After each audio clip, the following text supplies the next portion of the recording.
और आइए करते हैं देश हित की शुरुआत और बात करते हैं पड़ोसी देश पाकिस्तान की। पाकिस्तान में क्या सैन्य तख्ता पलट होगा? क्या एक बार फिर से पाकिस्तान में सैन्य शासन लगेगा? यह सवाल पिछले कई दिनों से उठ रहा है, लेकिन अब इसकी गुंजाइश ज्यादा बढ़ गई है। Pakistan army chief general Asim Munir फिलहाल अपना मुल्क छोड़कर चीन चले गए हैं और माना जा रहा है कि वो चीन को ये समझाने की कोशिश करेंगे कि पाकिस्तान में मार्शल लॉ लगाना क्यों जरूरी हो गया है। अगले 4 दिन के अंदर पाकिस्तान में कुछ बड़ा होने की आशंका है।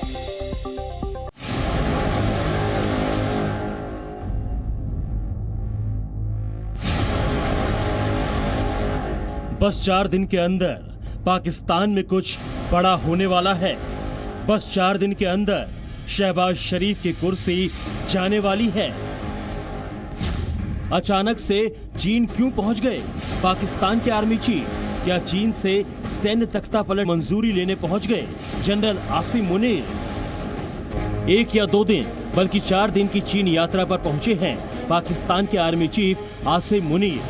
आसिम मुनीर अपने साथ सेना के वरिष्ठ अधिकारियों को लेकर भी पहुंचे हैं।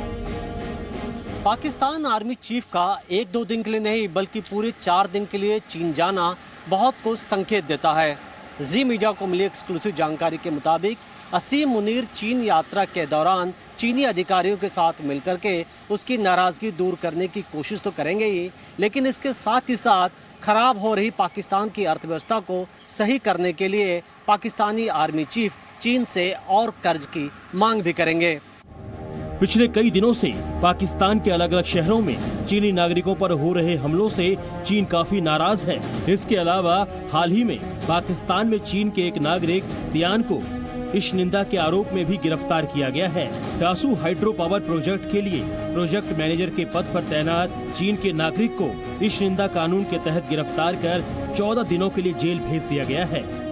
चीनी नागरिक को जान से मारने की धमकियां मिल रही थी, जिसके बाद पाक आर्मी ने उसे अपने हेलीकॉप्टर से खैबर पख्तूनख्वा से एबटाबाद भेज दिया है। जिस चीन के पैसों पर पाकिस्तान पल रहा है, उसके नागरिकों पर आतंकी हमले हो रहे हैं, गिरफ्तारी हो रही है। इससे चीन भड़का हुआ है। पाकिस्तान को डर है कि कहीं चीन से पैसों की सप्लाई रुक न जाए। इसीलिए खुद आर्मी चीफ आसिम मुनीर ने चीन जाकर शी जिनपिंग के मान मनोबल में लग गए हैं।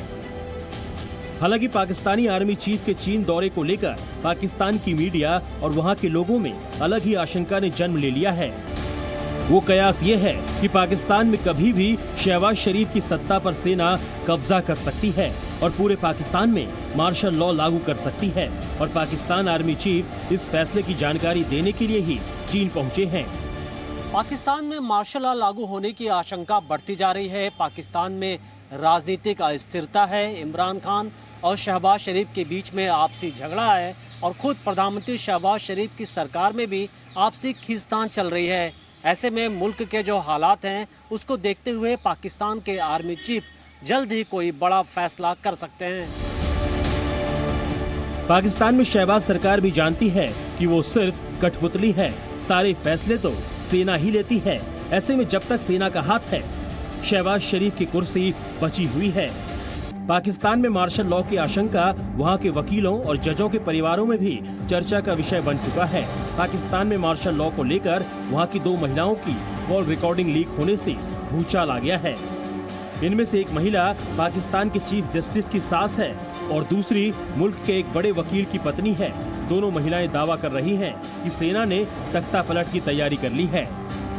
जल्दी से जल्दी और इलेक्शन होगी। इलेक्शन देखो ना, अगर नहीं होती ना फिर ये अपना समझ लें कि फिर मार्शल लॉ लगेगा। ये नहीं रह सकते ना, बस खत्म बात। मार्शल लॉ भी वो कम वक्त नहीं लगाने को तैयार ना, बिल्कुल तैयार। सवाल है कि आखिर 2 वीआईपी महिलाएं सैन्य तख्ता पलट पर चर्चा क्यों कर रही है? इस ऑडियो लीक के बाद पाकिस्तान की राजनीति में हलचल मची हुई है। जरूर कहीं न कहीं मार्शल लॉ की आग लगी है, तभी तो धुआं उठ रहा है। हालांकि शहबाज सरकार अपनी ही सफाई दे रही है। पाकिस्तान में जिस तरह के राजनीतिक और आर्थिक हालात बने हुए हैं, उससे पाकिस्तान गर्त में जाता हुआ दिख रहा है। हालांकि पाकिस्तान के कुछ लोगों को उम्मीद है कि अगर सेना सत्ता में आएगी तो पाकिस्तान की स्थिति बेहतर होगी। पिछले दिनों पाकिस्तान के पूर्व प्रधानमंत्री शाहिद खाकास अब्बासी ने भी चेतावनी दी है कि पाकिस्तान के मौजूदा आर्थिक और राजनीतिक संकट को देखते हुए सेना तख्ता पलट कर सकती है। अब देखना होगा कि 4 दिन बाद जब जनरल आसिम मुनीर चीन से लौटकर आएंगे तब अपनी सेना को तख्ता पलट का ऑर्डर देंगे या फिर चीन में रहते हुए शहबाज शरीफ को गद्दी से हटा देंगे। Bureau report, C media.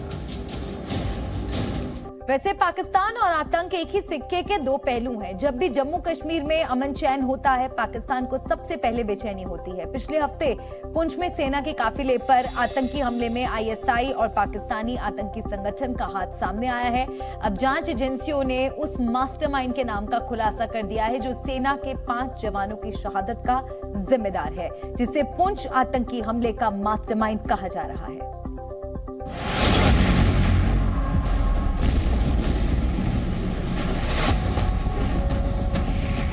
सामने आया पुंछ आतंकी हमले का मास्टरमाइंड।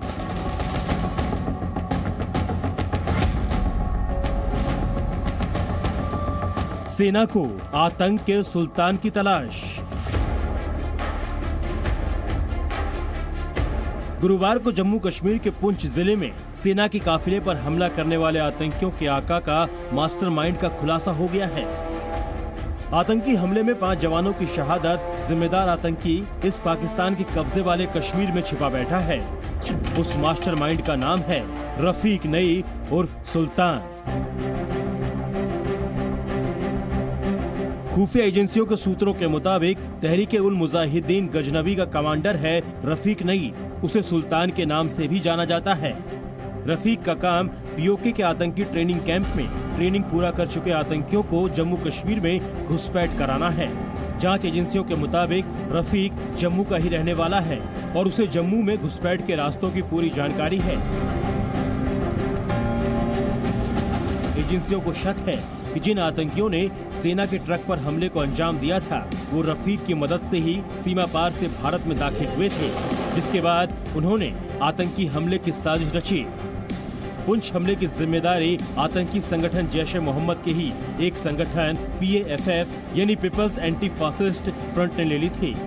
सूत्रों के मुताबिक सेना के ट्रक पर हमला करने वाले कुल 5 आतंकी थे, जिनमें से 2 आतंकी पाकिस्तानी थे। रफीक नई ने उन सभी आतंकियों को पीओके से भारत में दाखिल करवाने में मदद की थी। अब आतंक का ये सुल्तान जांच एजेंसियों की रडार पर है। रफीक का बैकग्राउंड खंगाला जा रहा है। पाकिस्तान की गोद में छिपकर बैठा रफीक तभी तक सुरक्षित है जब तक कि वो पीओके में है। हाफिज सईद, मौलाना मसूद अजहर के बाद अब सुरक्षा बलों की हिट लिस्ट में रफीक का भी नाम जुड़ गया है। Bureau report, C media. और देश हित में अब बात सूडान में चल रही ऑपरेशन कावेरी की। सूडान में गृह युद्ध के बीच फंसे भारतीयों को लाने के लिए सरकार ने आसमान से लेकर समंदर तक युद्ध स्तर पर काम शुरू कर दिया है। अब तक 278 से ज्यादा भारतीय वहां से निकाले जा चुके हैं। सूडान से दूसरे देशों के नागरिक आसानी से निकल सकें, इसीलिए 72 घंटे के लिए युद्ध विराम का ऐलान हुआ है। वहां सोने की 4000 खदानें हैं, लेकिन यही स्वर्ण भंडार सूडान के लिए अभिशाप बन चुका है।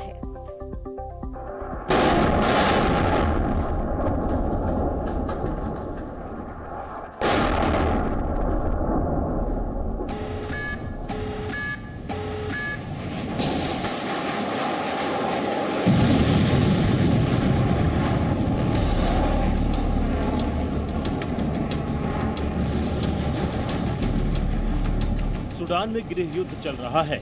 सूडान की सेना और अर्धसैनिक बल आमने सामने हैं।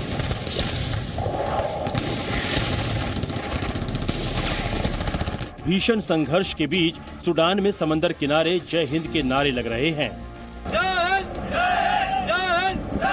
समंदर किनारे एक शिप पर खड़े ये लोग खुशी में जय हिंद के नारे लगा रहे हैं, क्योंकि ये अब सुरक्षित अपने वतन हिंदुस्तान जो लौटने वाले हैं।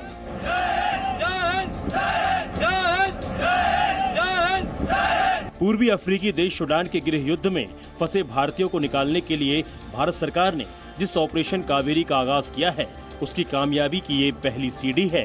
भारतीयों को सुरक्षित निकालने के लिए सूडान पोर्ट पर पहुंचा नौसेना का युद्धपोत INS सुमेधा। अपनी देश की नौसेना को देखकर वहां मौजूद भारतीयों के चेहरे पर खुशहाली लौट आई।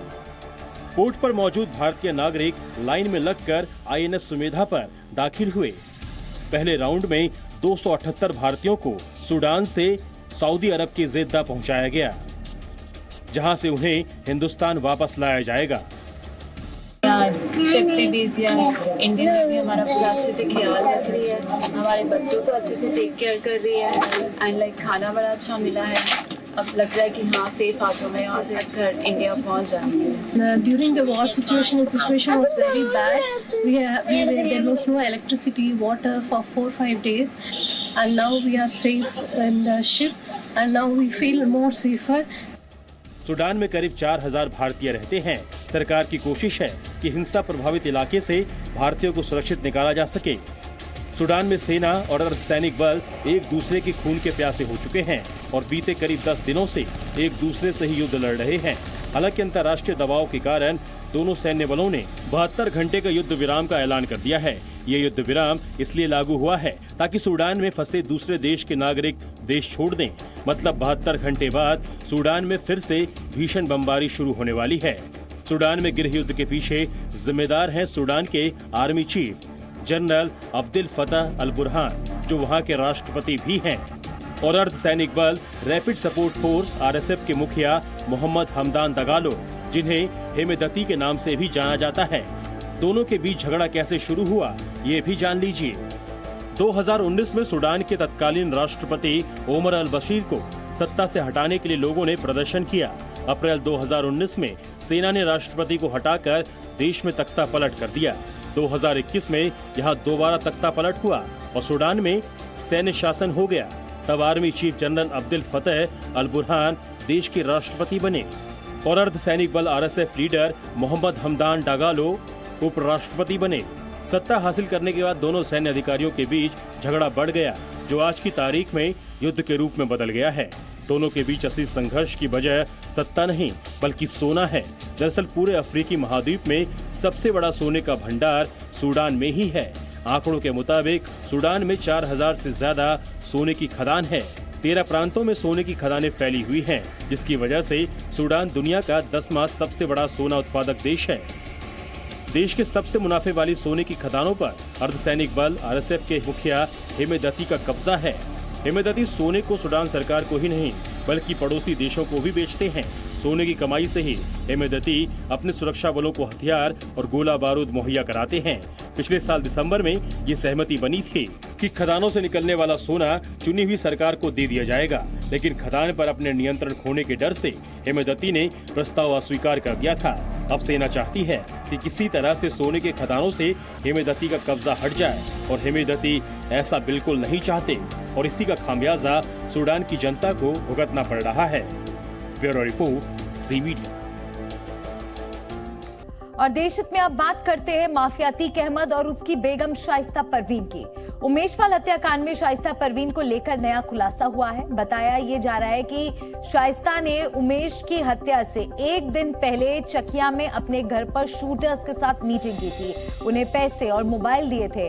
STF के सूत्रों से यह भी खबर है कि पुलिस से बचने के साथ शाइस्ता अतीक की सारी संपत्तियों को अपने नाम ट्रांसफर कराने में लगी हुई है।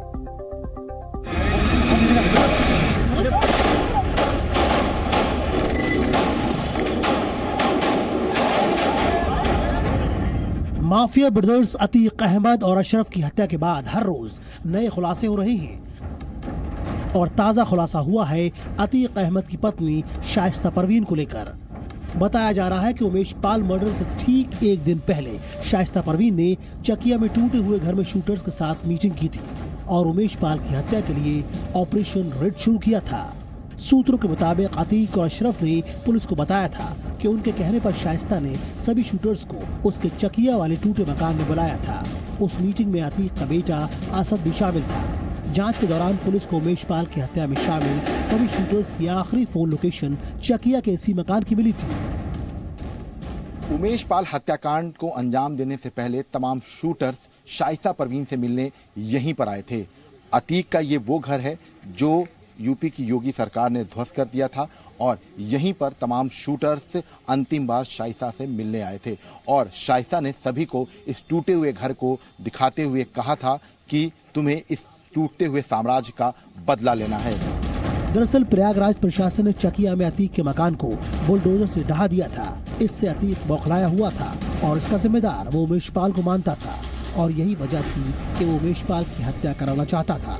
उमेश पाल के हत्यारों के साथ बैठक के दौरान शाइस्ता ने इसी मकान में उन्हें अपने पर्स से पैसे और आईफोन दिया था। जी मीडिया की टीम जब चकिया के टूटे मकान में पहुंची तो एक लेडीज पर्स वहां पड़ा मिला, जिसे शाइस्ता का ही बताया जा रहा है। ये शाइस्ता का वो बैग है जिसमें वो पैसे लेकर आई थी और यहीं पर ही अंतिम बार शाइस्ता तमाम शूटर से मिली थी और सभी को पैसे दिए गए थे। इसके साथ साथ सभी को आईफोन जो है वो दिया गया था और यहीं पर ही इस पूरे ऑपरेशन का नाम ऑपरेशन रेड रखा गया था।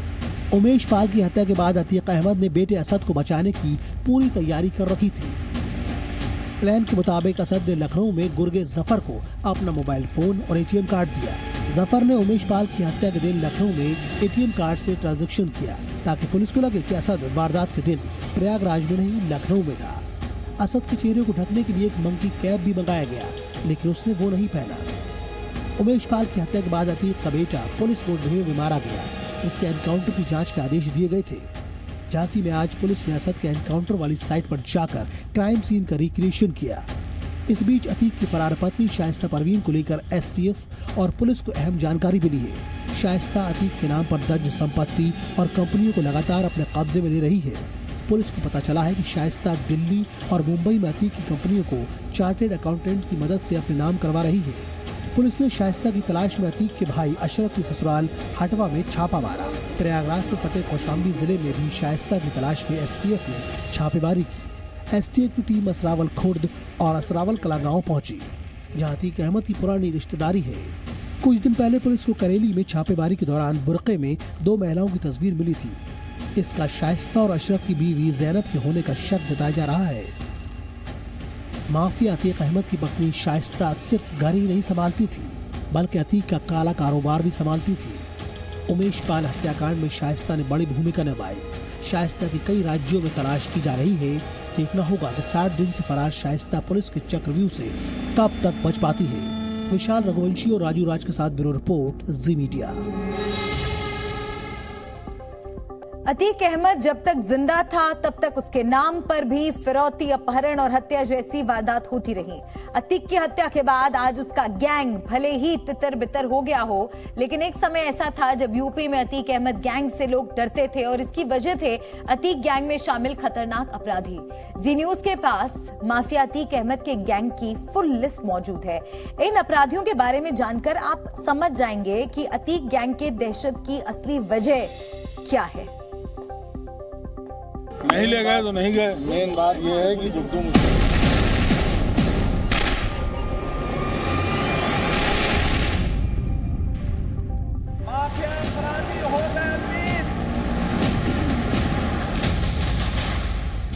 अतीक और उसके भाई अशरफ की हत्या के बाद अतीक गैंग मिट्टी में मिल गया, लेकिन अभी भी अतीक की दहशत की कहानियां सामने आ रही हैं। अतीक के नाम के अलावा उसकी दहशत की बड़ी वजह था उसका गैंग, जिसमें एक से बढ़कर एक खूंखार अपराधी शामिल थे। ये सभी अतीक के कहने पर फिरौती, अपहरण और हत्या जैसी वारदातों को अंजाम देने से पीछे नहीं हटते थे। और आज जी न्यूज पर हम आपको अतीक गैंग के इन अपराधियों की पूरी लिस्ट दिखाने जा रहे हैं। इस लिस्ट में एक दो नहीं, पूरे 121 बदमाशों की एंट्री है। इस लिस्ट में शामिल अतीक गैंग के अपराधियों में से कोई शूटर है तो कोई जमीन पर कब्जा करने का एक्सपर्ट। कुछ अपराधी ऐसे हैं जो धमकी देने में माहिर हैं, तो कुछ ऐसे भी हैं जो चाकू से हत्या करने के एक्सपर्ट हैं। इस लिस्ट में शामिल हर व्यक्ति अपराध की दुनिया का माहिर अपराधी है और इन सभी अपराधियों का एक ही सरगना था और वो था अतीक अहमद। उमेश पाल की हत्या से करीब 15 दिन पहले 9 फरवरी 2023 को डीसीआरबी यानी डिस्ट्रिक्ट क्राइम रिकॉर्ड ब्यूरो के प्रभारी ने अतीक अहमद के पूरे गैंग का खाका तैयार किया था। उस गैंग में शामिल लोगों की लिस्ट बनाई गई तो इसमें 121 नाम सामने आए। इन 121 सदस्यों में से 58 ऐसे थे जो अतीक के काफी करीबी सहयोगी थे। अब हम आपको कुछ ऐसे लोगों के नाम बताएंगे जो अतीक गैंग के सबसे खतरनाक अपराधी हैं। इन अपराधियों पर अतीक अहमद आंख मूंद कर भरोसा करता था। अतीक अहमद के सबसे खास या कहें सबसे खतरनाक अपराधियों की लिस्ट में 12 नाम थे। इनमें 4 नाम ऐसे हैं जो अतीक के सबसे खतरनाक और चहेते शार्प शूटर है। अतीक के सबसे पसंदीदा शूटर्स में पहला नाम है आबिद प्रधान का। आबिद प्रधान अतीक गैंग का एक हार्डकोर क्रिमिनल था। वो अतीक के कहने पर किसी को भी गोली मार सकता था। यही बात अतीक को इतनी पसंद थी कि वर्ष 2020 में आबिद प्रधान का नाम अतीक के गैंग मेंबर लिस्ट में था। लेकिन धीरे धीरे आबिद का नाम अतीक के सबसे करीबी सहयोगियों की लिस्ट में आ गया था। आबिद प्रधान पर अपराध समेत डकैती, लूट, गैंगरेप, पुलिस पर हमले जैसे 34 से ज्यादा मुकदमे दर्ज हैं। उमेश पाल का अपहरण करके बयान बदलने की धमकी देने के मामले में भी आबिद प्रधान शामिल था। अतीक के पसंदीदा शूटर्स में दूसरा नाम है चित्रकूट जेल में बंद मोहम्मद फरहान का। फरहान जमीन कब्जाने का भी काम किया करता था। अतीक के शार्प शूटर्स में हिस्ट्री शीटर आशिक उर्फ मल्ली का नाम भी शामिल है। आशिक का नाम उमेश पाल अपहरण में भी सामने आया था।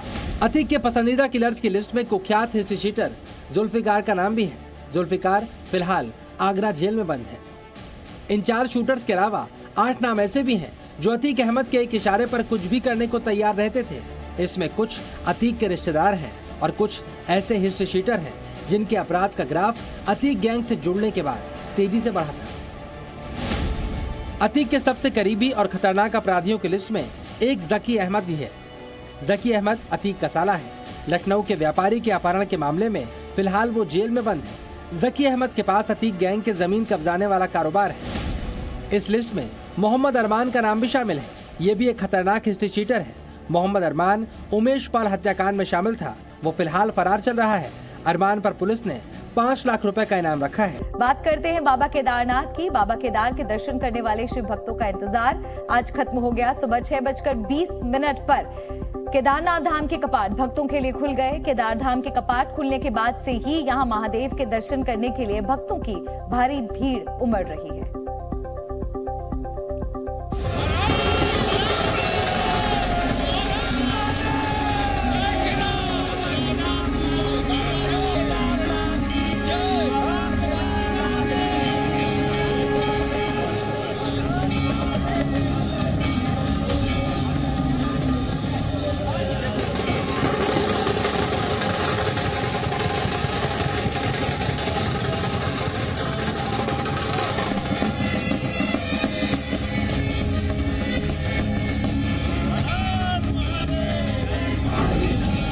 खत्म हुआ इंतजार, खुल गए बाबा केदार के द्वार, प्रकट हुए केदार।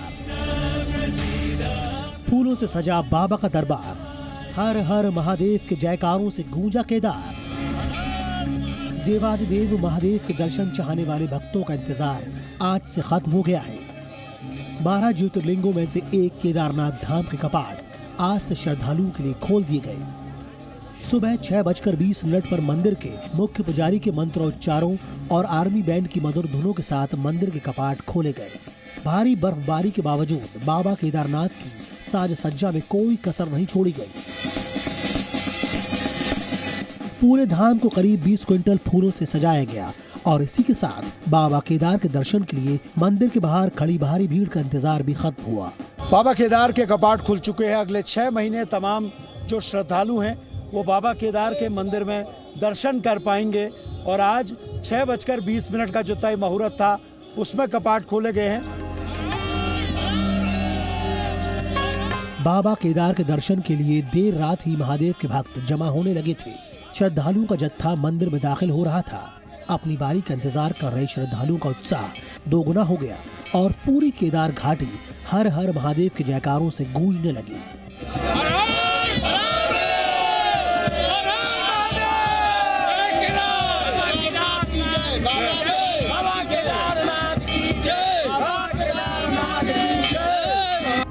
केदार घाटी में उमड़े महादेव के भक्त अलग अलग वेश में बाबा के दर्शन करने को उत्साहित थे। कोई भक्त भोलेनाथ के भेष में तो कोई हजारों किलोमीटर से अपने आराध्य के दर्शन करने आया था। बाबा केदार के धाम पर देश के अलग अलग हिस्सों से आए श्रद्धालुओं की भक्ति के अलग अलग रंग दिखाई दिए। भोले के भक्त मुश्किल रास्तों पर लंबी यात्रा के बाद केदार धाम पहुंचे। इसके बाद उनका स्वागत हेलीकॉप्टर से फूलों की बारिश करके किया गया। केदारनाथ धाम के कपाट खुलने के बाद उत्तराखंड के सीएम पुष्कर सिंह धामी भी वहां पहुंचे और प्रशासन की व्यवस्थाओं का जायजा लिया। यात्रा सबकी सुगम हो, सरल हो, हर्षोल्लास के साथ हो। गत वर्षों की भांति बाबा की कृपा हम पर बनी रहेगी और बड़ी संख्या में श्रद्धालु आए हैं और सभी के दर्शन प्रारंभ हो गए। यात्रा निश्चित रूप से इस बार भी ऐतिहासिक होगी। केदार धाम पर श्रद्धालु महादेव की भक्ति में नाचते और झूमते नजर आए। हर किसी पर महादेव की भक्ति का रंग चढ़ता नजर आया। ये इंदौर के युवाओं का ग्रुप है और आप देखिए यहाँ ढोल और अन्य जो इक्विपमेंट है उसकी मदद से ये लोग यहाँ पर भगवान केदार की स्तुति कर रहे हैं। अलग अलग प्रस्तुति हो रही है। केदारनाथ धाम के कपाट सर्दियों में 6 महीने के लिए बंद रहते हैं और आज ये अगले 6 महीनों के लिए फिर से खुल गए हैं। यही वजह है कि केदार धाम में भक्तों की भारी भीड़ उमड़ती है। इन 6 महीनों में भोलेनाथ का हर भक्त देवादिदेव के दर्शन कर अपने जीवन को सफल बनाना चाहता है।